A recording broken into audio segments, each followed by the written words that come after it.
All right, in this video, let's talk about pitchers fielding practice, so known as PFPs. What should you be teaching your players about PFPs, and which items should you be doing when you do PFP practice as a team? PFPs are important because pitchers don't get that many ground balls during games. They don't get that many bunts.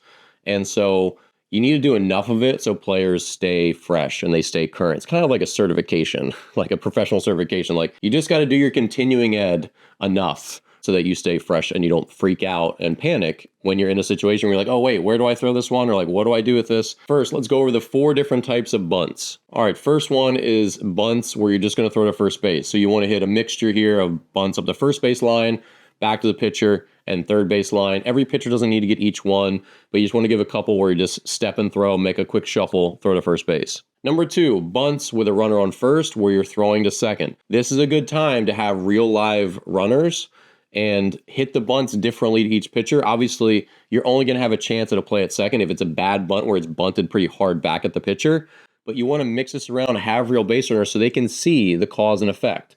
If you hit a kind of slow bunt and they still make that throw to second and now your base runner beats it, that's a good learning moment for those pitchers. So make sure you explain this. Hey, you're only going to go to second on a bunt with a runner on first if it's bunted pretty hard back to you, right? You can always check the runner, but you need to make sure there's a lot of decision making into these simple plays.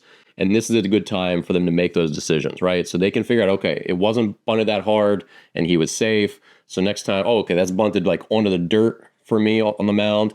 I can go to second for that one. All right, third one is bunts with a runner on first or second only where you're going to third base, right? The mechanics of this one are different. So for like righties, they might want to circle the ball, pick it up and throw to first base. So body position throwing to first and third for lefties and righties is different.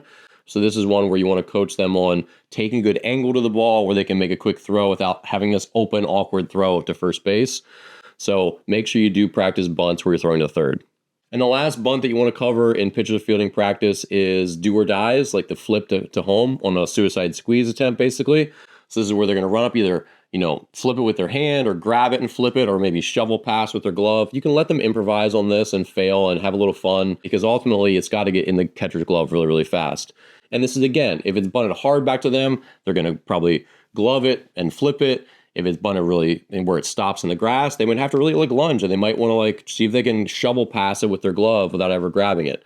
These are just things to practice and figure out what works, what doesn't, what they can do, what they can't. And so it's a good chance to say, let's work on this and improvise and see what works. All right, next ones are covering first. So this is where you need first baseman. You still want runners and you're going to need shortstop and second baseman in their position. So this is where, ground ball to the right side, pitcher's going to run over. First baseman's going to flip to them. That's number 1. Then you want to do this with a runner on first. And the big teach here is after they touch first, they want to immediately look to third because it's easy for a pitcher to receive that throw from the first baseman, catch it, step on first base, and then they forget about the runner that was on first who hit second and now is running over to third because the pitcher forgot about them. So it's important that every time they touch first, if there's a runner on base, they make that play and then they immediately look over to pick up the runner and make sure they're not going to third, or if they were on second and made it to third, that they're not going home. And lastly, the tweener. Tweeners are tough. You want to hit this sort of in the no man's land. You want to chop this between first and the pitcher, where the pitcher's got to run over and they have to immediately decide whether they can glove that. And if they can, they're going to grab it and probably take it themselves and step on the base themselves, or flip to first base. But they have to decide right away if they can actually field this tweener. Otherwise, the pitcher has to keep going to first and get to the base so the first baseman can field it and flip backward to them. This one is awkward, and this one definitely takes a lot of practice. So definitely you want to do a bunch of these because these tweeners are really easy to mess up because the pitcher is running away from the ball and the first baseman's often has to flip it kind of behind them as they're running away from it. So, we worked on these a bunch in college and we screwed them up all the time. These ones can be messy, so definitely spend some time on these tweeners. Real quick, do you want to support my channel and get access to hundreds of member-only baseball videos? If so, click the join button that you'll find right below and learn more about becoming a channel member. All right, so the last category is comebackers. So first one, comebackers where you just throw to first, you just throw to second, or you just throw to third. You just mix this up with the group. Make sure pitchers are just trying to field the ball and just trying to knock it down. In a game, pitcher, they're just going to stab at stuff, right? So you don't want to hit missiles back to your pitchers in practice. That's not really the best way to do this. It can be really scary, and they can take bad hops. You could hurt one of your pitchers. So yes, in the game, they're going to hit all sorts of balls back at your pitchers. Don't hurt anyone. It's not going to really like benefit them anyway. Hit medium to soft comebackers, and then on the first one, throw to first, throw to second, throw to third. And then the second group, you want to do double plays. Some of these are comebackers, some of these are not. So the 1-2-3 is back to the pitcher, back to the catcher, and then to first. There's the 1-6-3 or the 1-4-3. The 1-6-3 is back to the pitcher. Pitcher throws to second base to the shortstop, who throws to first. Or there's the pitcher throwing to the second baseman, who throws to first. And lastly, there's the 3-6-1, which is the ground ball to first. The pitcher has to run over and cover. The first baseman is going to throw to second, and then the second baseman or the shortstop, and the shortstop is going to throw back to the pitcher who's going to be covering. There's a lot of moving parts on this play, and it's tough for the pitcher to find the bag and become a first baseman. So you definitely want to practice your 3-6-1s.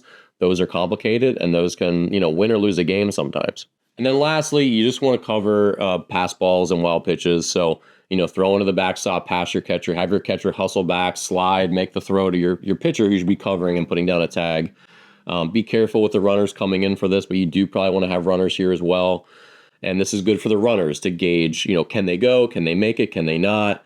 So as a coach, you want to be maybe somewhere near the mound and have your catchers in their stance and just throw one past them to the backstop in the dirt all over, and then have the runners and pitchers, go home and cover. So making these realistic as possible really helps. And they're not real fun. They're pretty boring, but they need to be covered. All right. So hopefully this video on pitchers fielding practice was helpful. If you have any questions or comments, leave them below and get out there and help make your pitchers better.